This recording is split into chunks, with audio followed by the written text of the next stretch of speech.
बोझ।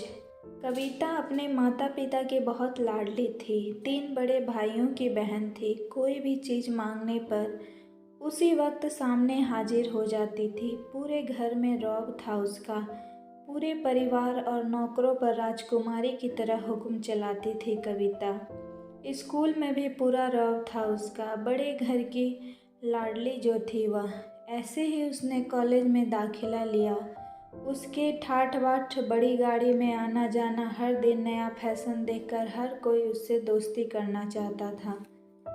थोड़े ही दिनों में उसके बहुत से दोस्त बन गए। पूरे कॉलेज में उसकी अपनी ही एक पहचान थी। इन दिनों उसके घर एक रिश्ता आया। खानदानी लोग थे और पापा की पुरानी जान पहचान थी उनके साथ। कविता के साथ कोई ज़बरदस्ती नहीं थी, पर कविता ने फिर भी हाँ कर दी क्योंकि वह अपने परिवार से बहुत प्यार करती थी। वह जानती थी कि वह लोग उसका अच्छा ही सोचेंगे। लड़के का नाम राज था। राज काफ़ी पढ़ा लिखा और समझदार लड़का था। ससुराल वाले भी बहुत अच्छे थे। ससुराल में कविता की जगह वैसी ही थी जैसे कि मायके में। कोई भी कार्य कविता की सलाह के बिना नहीं होता था। सबकी लाडली बहू बन गई थी वह। फिर उसके घर एक बेटे का जन्म हुआ। राहुल कविता को जान से प्यारा था।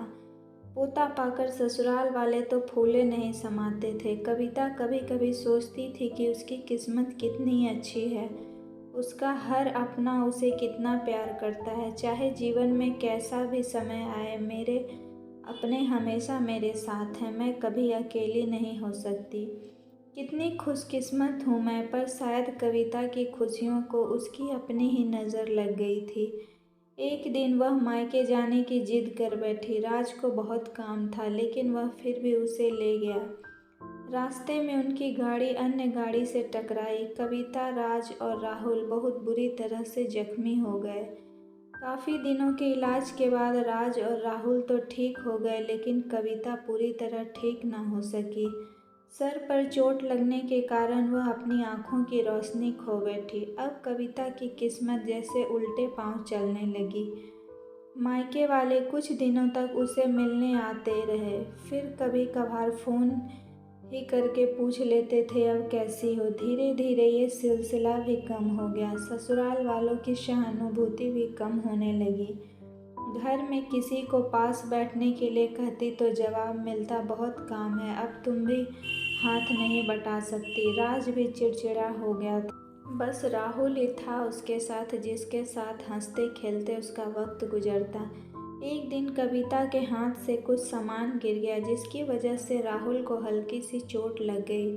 कविता के सास ससुर ने राहुल को उससे अलग कर दिया कि कहीं उसके ना देखने की वजह से बच्चे का कोई नुकसान ना हो जाए। कविता अंदर से टूट चुकी थी। एक दिन उसने सबके सामने मायके जाने की इच्छा रखी तो राज उसे तुरंत मायके छोड़ आया, जैसे कि वह भी यही चाहता था, लेकिन राहुल को उसके साथ नहीं भेजा गया। कविता कभी राहुल से दूर नहीं रही थी, पर अपनी कमी के कारण उसने ज़्यादा बहस नहीं की। कविता को लगा कि वह 3-4 दिन वहाँ रहेगी तो थोड़ा हवा पानी बदल जाएगा, क्योंकि वह कितने दिनों से कहीं भी बाहर नहीं गई थी। घर वाले भी इतने दिनों बाद उसे देखकर कितने खुश होंगे। कविता के घर पहुंचने पर सब लोग बहुत खुश हुए। खाने में सब कुछ कविता की पसंद का ही बना था। उसने अपने मम्मी पापा और भाई भाभीयों से दिल खोल कर बातें की। उनके छोटे छोटे बच्चे भी बुआ के साथ घुल मिल गए थे। रात को सोने के वक्त जब वह कपड़े बदलने लगी तो उसे पता चला कि उसका बैग तो बहुत भरा हुआ था। वह सब समझ गई थी। वह बहुत उदास हो गई। कुछ दिनों तक तो सब ठीक रहा, फिर जैसे सब लोग बदलने लगे, सबका व्यवहार बदल रहा था। वह लोग जैसे थक चुके थे उससे। सब लोग घुमा फिरा कर पूछने लगे कि राज कब आ रहा है उसे ले जाने। वह बहाना बना देती, जबकि वह जानती थी कि उस घर में अब उसके लिए कोई जगह नहीं है। कविता के चलते हर वक्त कुछ ना कुछ नुकसान हो जाता था। थोड़ी बहुत टोका टोकी उसे सुनाई देती, वह टाल देती। एक दिन उसके हाथ से लगकर एक कीमती फूलदान टूट गया। छोटी भाभी ने बहुत हंगामा मचाया। कविता के माता पिता रोज रोज के झमेले से तंग आ गए थे। उन्होंने राज को खुद से फ़ोन कर दिया। राज कविता को अपने घर ले गया। कविता को अपने परिवार वालों से ये उम्मीद न थी। जिस कविता के कहे बिना घर में एक पत्ता भी नहीं हिलता था, उस घर के लिए अब वह बोझ बन चुकी थी। राज के साथ ससुराल आते वक्त वह बहुत खुश थी, क्योंकि वह अपने घर जा रही थी, अपने जिगर के टुकड़े राहुल के पास। परंतु यह खुशी भी कुछ पल की ही थी। सारा बंदोबस्त पहले ही किया हुआ था। कविता को सीधे ऊपर वाले कमरे में पहुंचा दिया गया। राहुल से दूर रखने की सख्त चेतावनी दी गई। एक कामवाली लता को उसकी जिम्मेवारी सौंपी गई, जो उसके खाने पहनने जैसी ज़रूरतों का ध्यान रखती थी। कविता ज़्यादातर चुप ही रहती थी। कभी कभी काम वाली लता से थोड़ा बतिया लेती थी।